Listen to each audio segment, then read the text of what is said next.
আসসালামু আলাইকুম ভিউয়ার, শুভ দুপুর সবাইকে। কেমন আছেন সবাই? তো আজকে আমি এখন দেখুন এই যে মরিচের ভর্তা করছি।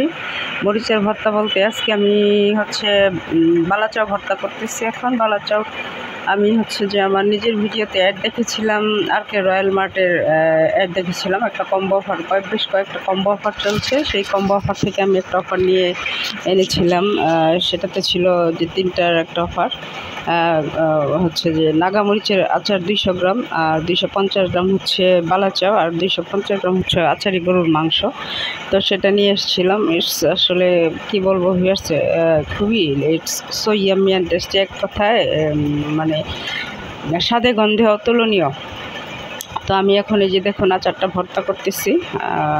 আচারটা ভর্তা করতেছি না, বলতে হচ্ছে যে আমি বালাচাওটা ভর্তা করতেছি। আমি পেঁয়াজটা মরিচটা হালকা একটু ভেজে নিয়েছি, ভেজে নিয়ে কচলে নিয়েছি এবং অল্প পরিমাণ একটু সরিষার তেল দিয়ে দেন আমি হচ্ছে যে এখানে বালাচাওটা ঢেলে দেবো। বালাচাওটা এমনিতে আমার খুবই ফেভারিট একটা খাবার। আমি প্রতি বছরই আমি অনলাইনে অর্ডার করে এটা নিয়ে আসি। এটা আমার খুবই একটা, যেহেতু একটু মানে শুটকি ড্রাই ফিশের একটা ফ্লেভার থাকে, এই জিনিসটা আমার খুবই একটা প্রিয়। আর এই যে দেখুন আমি ভর্তা করতে করতে আমার একদম জিভে পানি চলে এসেছিলো এবং আমি কিছুটা খেয়েও নিয়েছি। আসলে ভিউয়ার্স, মানে এই জিনিসের স্বাদের কথা তো আর বলা যাবে না। তারপরে হচ্ছে যে আমার আচারি গরুর মাংস যেটা, সেটা একটু যদিও হালকা মিষ্টি ছিল, মিষ্টি একটা ফ্লেভার ছিল, স্বাদ ছিল এবং ফ্লেভারটাও দারুণ চমৎকার ছিল। আর নাগামরিচের আচারটাও একটু ঝাল ছিল, বাট খুবই টেস্টি। আচার, মরিচের আচার যদি ঝাল না হয় তাহলে তার খেতে কোনো স্বাদই মজাই পাওয়া যাবে না।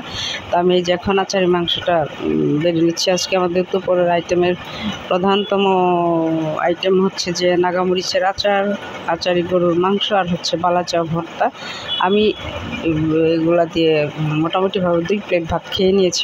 যদি আমি ডায়াবেটিসের রোগী, তো আমি খুব মেপে ঝুঁকে ভাত খাই। বাট আজকে আমার যেহেতু ফেভারিট জিনিসগুলো ছিল, তাই আমি একটু ভাত পরিমাণে একটু বেশি খেয়ে নিয়েছি। মানে এতই টেস্টি ছিল। So yummy, so tasty viewers. একদম যার খেতে ইচ্ছা অনলাইনে অর্ডার করে আপনারা এনে নেবেন। খুবই দারুণ একটা ফেভারিট খাবার। যদিও মাংসটা আমরা আচারি মাংস নিজেরাও ঘরে তৈরি করতে জানি, বাট অনলাইনের আচারটা আমি একটু টেস্ট করে দেখলাম যে কেমন। সত্যি দারুণ, একদম যেটা বলছিলাম স্বাদে গন্ধে অতুলনীয়। শুধু আমার যে ভালো লেগেছে তাও না, আমার মেয়ে নিজেও খেয়েছে এবং সেও বলেছে যে দারুণ টেস্টি। আমাকে আবার অর্ডার করে আনতে বলেছে। এই যে দেখুন সে খাচ্ছে। আমার মেয়েও বেশ অনেকগুলো ভাত খেয়ে নিয়েছে। আজকে আমাদের যা রান্না হয়েছিল সেই রান্নাগুলা বেঁচে গিয়েছে, শুধু এটা দিয়েই খাওয়া হয়ে গেছে। আচারি মাংস, নাগামরিচের আচার, আর হচ্ছে বালাচাও ভর্তা। তো আর কি সব মিলিয়ে দারুণ একটা দুপুরের খাবার হয়ে গেলো। সবাই ভালো থাকবেন। ভিডিওটি ভালো লাগলে লাইক করুন, শেয়ার করে পাশেই থাকবেন। আল্লাহ হাফেজ।